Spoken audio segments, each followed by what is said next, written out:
أهلا بكم أعزائي ومتابعي لحظة من فضلك. عاجل مصدر مقرب من تامر حسني يكشف حقيقة تدهور حالته الصحية عقب رجوعه من ألمانيا بعد الجراحة.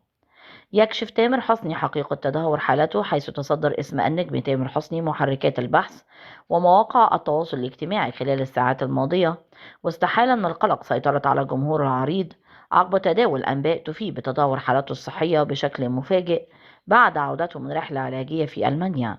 وخضوعه لجراحة دقيقة، وهو ما استدعى توضيحا عاجلا لكشف الحقيقة وطمأنة المحبين حول وضعه الصحي الحالي وحقيقة ما أثير حول تعرضه لمضاعفات طبية خطيرة.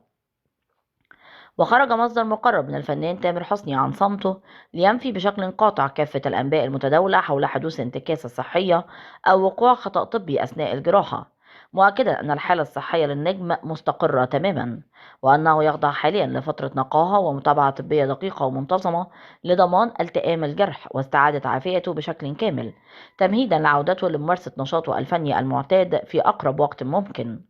وحرص تامر حسني على قطع الشك باليقين ومخبط جمهوره بنفسه عبر حسابه الرسمي على موقع انستجرام، حيث أوضح أنه لم يكن ينوي الحديث عن تفاصيل مرضه لولا انتشار الأخبار بشكل واسع، مؤكدا صحة خضوعه لتدخل جراحي عاجل أسفر عن استئصال جزء من الكلى نتيجة أزمة صحية طارئة، ومعبرا عن رضاه بقضاء الله وشكره العميق لكل من سأل عنه ودعا له بالشفاء في هذه المحنة.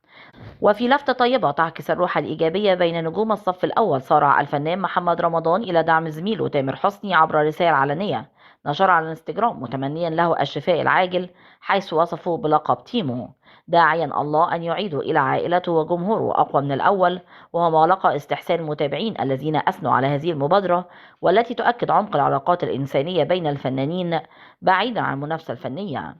وعلى صعيد فني متصل، استعاد الشاعر الغنائي تامر حسين ذكرياته مع الموسيقار الراحل محمد رحيم والذي رحل عن عالمنا مؤخرا، حيث نشر مقطع فيديو مؤثرا من كواليس تسجيل أغنية الذوق العالي التي جمع بين تامر حسني والكينج محمد منير، واصفا رحيم بالمبدع العبقري ليضيف لمسة من الوفاء والحزن على المشهد الفني الذي يترقب بشغف تعافي تامر حسني وعودته للإبداع مجددا.